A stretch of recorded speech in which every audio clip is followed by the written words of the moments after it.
that would reassert Americans' preeminence in the world. Thank you, Mr. President. I yield the floor. Mr. President. The senator from Arkansas. Thank you, Mr. President.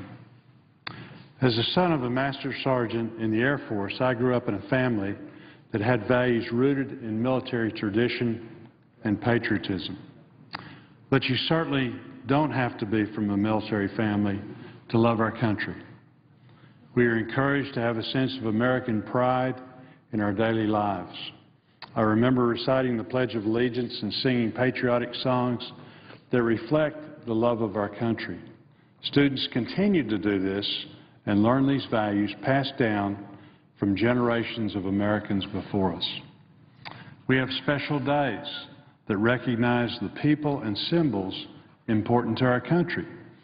2 weeks ago, we celebrated Flag Day, and next week we celebrate Independence Day. The 3 weeks between these patriotic holidays is known as Honor America Days. You most likely won't find this on your calendar, but Congress established these days and adopted it into U.S. Code to encourage gatherings and activities that celebrate and honor our country. While these days are not widely recognized, one of the ways Americans demonstrate our devotion to our country is by supporting our men and women in uniform. These troops have made enormous sacrifices to defend our country and our interests across the globe. These heroes are a shining example of the spirit, commitment, and bravery of our nation. During my time in Congress, I've had the opportunity to travel and meet with our troops across the globe and thank them personally for their sacrifices to make our world a better place. These men and women are always in my thoughts and prayers. I thank our military personnel and our veterans for their valiant service and offer my sympathy to those families whose loved ones have given their all in the defense of our nation.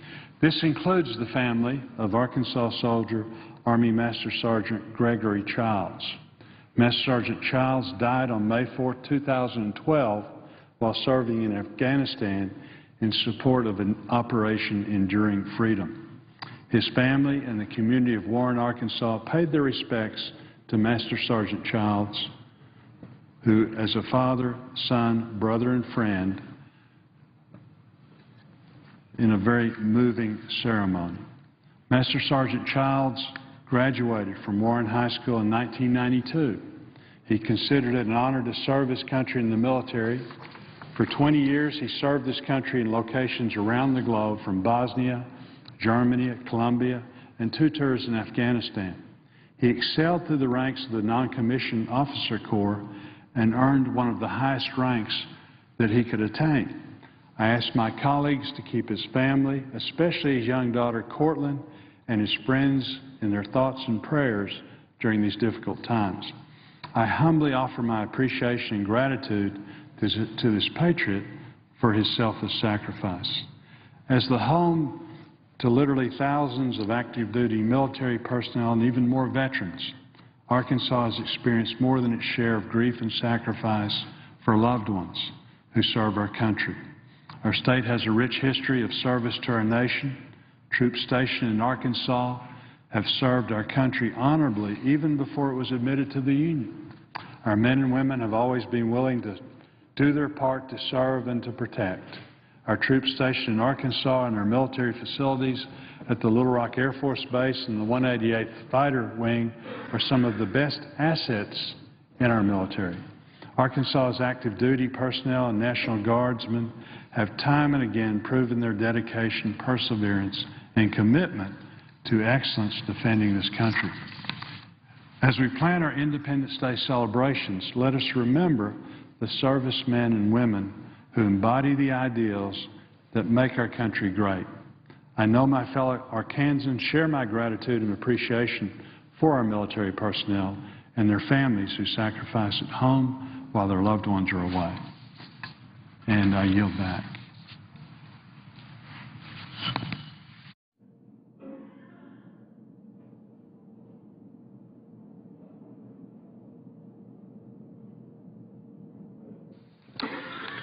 The senator from Ohio.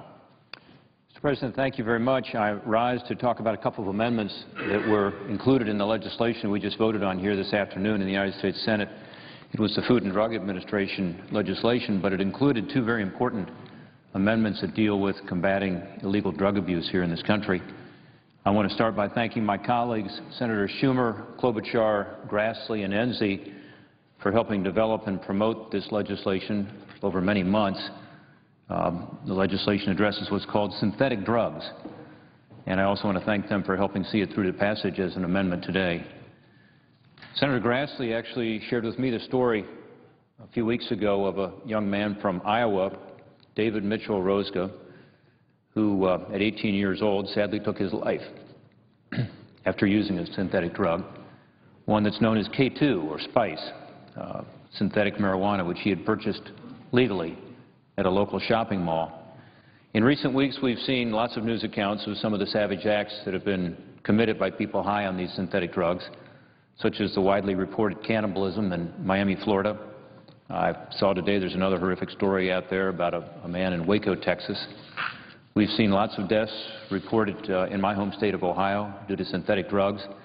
Just very recently, we had a report of the Columbus, Ohio police having to shoot two men who were high on what are called bath salts. One was shot fatally. There are synthetic marijuana out there, but also synthetic stimulants, synthetic hallucinogens, and unfortunately people don't know that they're dangerous because they're not illegal. We need to act, and act now, and we're doing so through this legislation today. As I said, one of the drugs is called spice. It sounds like an ingredient you would find in the kitchen, something benign that you'd find on a shelf somewhere. Same with bath salts. Unfortunately, they're not benign at all. They're not what you think they are. They're dangerous compounds that can cause tremendous devastation, and we need to be sure that we get the word out.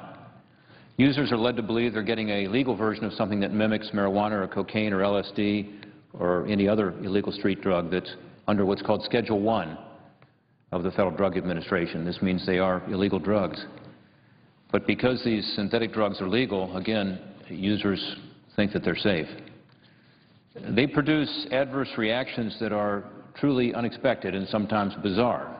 And like the street versions that are on Schedule I, at the federal level, the Drug Enforcement Agency and the FDA have both concluded that none of these drugs have any currently accepted medical use in treatment in the United States.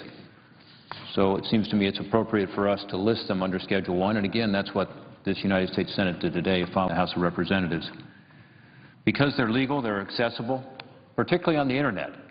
I've Googled a number of them, including K2. It's very alarming to see how easy it is to purchase them and how they're advertised. It's time to put them on Schedule I, just like the street drugs. And by doing so, we actually give the DEA the ability to prevent these drugs from being distributed throughout the United States or imported into the United States, and also it allows them to pursue the manufacturers of these drugs. A lot of families have suffered from synthetic drugs, and sometimes those families come to me. I've done a lot of work over the years in prevention and education of substance abuse. Started a coalition back home that continues to do great work in greater Cincinnati. I've been involved in encouraging community coalitions around the country, and I'm hearing more and more about these synthetic drugs. Families come to me because they're hoping something positive will come out of the tragedies that they've experienced, that the word will get out through these tragedies and other young people and adults won't lose their lives. I heard one such story here on the floor of the United States Senate. It was about a family in Wrightsville, Tennessee, the family of Caleb Tanner Hickson. Tanner was a student at Lee University in Cleveland, Tennessee, majoring in exercise and health science. After graduating, he wanted to study for an advanced degree in physical therapy. Besides studying in that field, he was himself an avid athlete and outdoorsman. He played competitive baseball his whole life, was also into hiking and canoeing. But all of that promise was cut off on March 8th of this year when Tanner died as a result of a cardiac arrest after ingesting alcohol and a synthetic drug at a party in Chattanooga, Tennessee. He was 22 years old. That drug is easily purchased on the Internet. In fact, it's identified on the Internet as being a research chemical. His cousin, Brandy White, was the one who told me about this incident here on the floor of the House, of the Senate. Brandy actually works in the leadership office, and I appreciate her sharing the story with me. And my heart goes out to her family. She said she called Tanner's mom to tell her about the legislation when we got it onto the bill, and called her again today to tell her that the legislation had passed. And although it's little comfort when you've lost a son, it's some comfort. And I appreciate the fact that her family is willing to share that story so that other young people won't make the same mistake. Again, this legislation puts these dangerous drugs in what's called Schedule I. We just don't want one more young person to make one more bad decision and to die or have a serious health problem as a result of thinking these synthetic drugs are safe, because Washington hasn't put them on the list to tell people they are unsafe. If we want to do right by the safety and health of our children as well as our communities, closing this loophole, of course, was just something common sense. And, by the way, something bipartisan along the lines of what my colleague said earlier about how we ought to be operating here in the United States Senate. I'm also proud to see bipartisan support for passage of another amendment today. This is legislation that I introduced with Senator Whitehouse along with Congressman Hal Rogers in Kentucky. This goes to dealing with the prescription drug problem we have.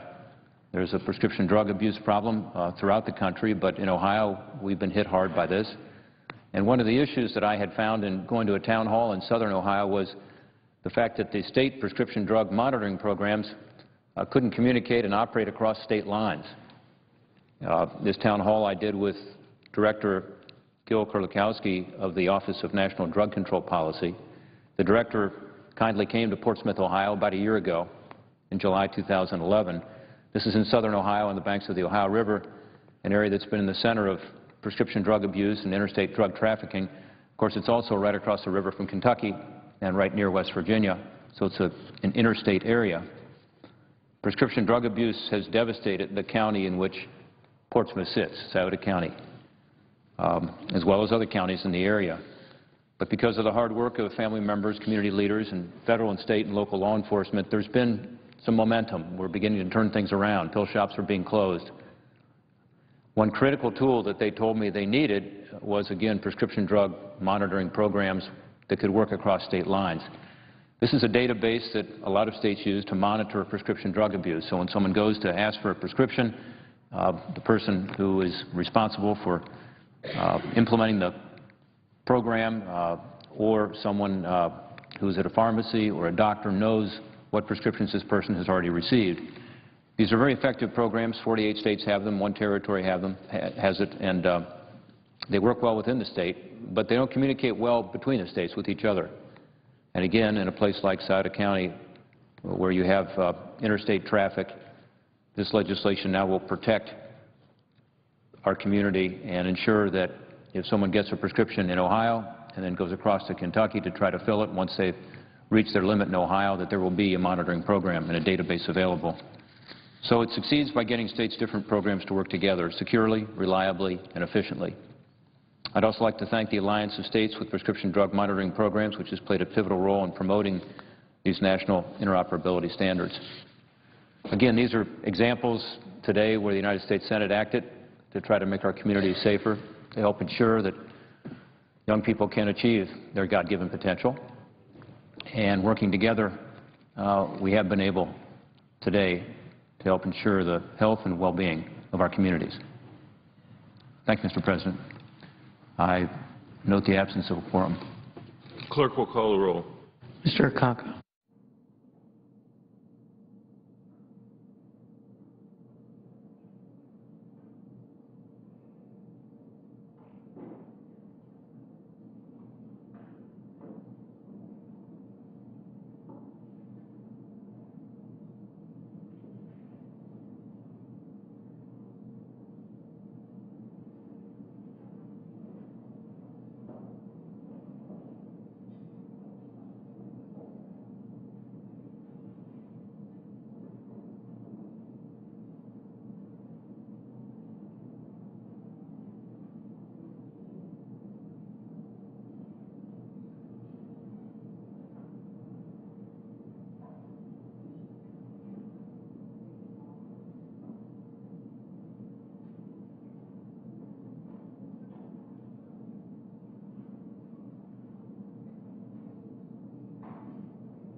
call be suspended. Without objection. I ask unanimous consent the Senate proceed to a period of morning business with senators permitted to speak therein for up to 10 minutes each. Without objection.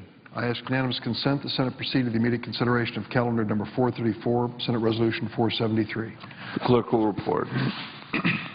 Calendar number 434, S-Res 473, commending Rotary International and others for their efforts to prevent and eradicate polio. Is there objection to proceeding to the measure? Without objection. I further ask the resolution be agreed to, the preamble be agreed to, the motion to reconsider be laid upon the table with no intervening action or debate, and that any statements relating to this measure be printed in the record at the appropriate place. Without objection. I ask unanimous consent the Senate proceed to the immediate consideration on block of the following resolutions submitted earlier today: Senate Resolution 506, 507, 508, 509, and 510. Without objection, the Senate will proceed to their consideration en bloc. I ask unanimous consent the resolutions be agreed to, the preambles be agreed to, the motions to reconsider be laid upon the table en bloc with no intervening action or debate, and any related statements be printed in the record as if read. Without objection. I ask unanimous consent when the Senate completes its business today, the Senate adjourn until 9:30 a.m. on Wednesday, June 27th, that following the prayer and pledge, the journal of proceedings be approved to date, the morning hour be deemed expired, and the time the two leaders be reserved for their use later in the day, that the majority leader be recognized, and that the first hour debate be equally divided and controlled between the two leaders or their designees, with the majority controlling the first half and the Republicans controlling the final half. Without objection. We will continue to debate the flood insurance bill tomorrow. I hope we can come to an agreement to complete action. We will also consider the transportation bill and the student loan extension before the recess later this week. If there's no further business to come before the Senate, I ask that it adjourn under the previous order. The Senate stands adjourned until 9:30 a.m. tomorrow. The Senate's just gavelled out, but earlier today, members passed the Food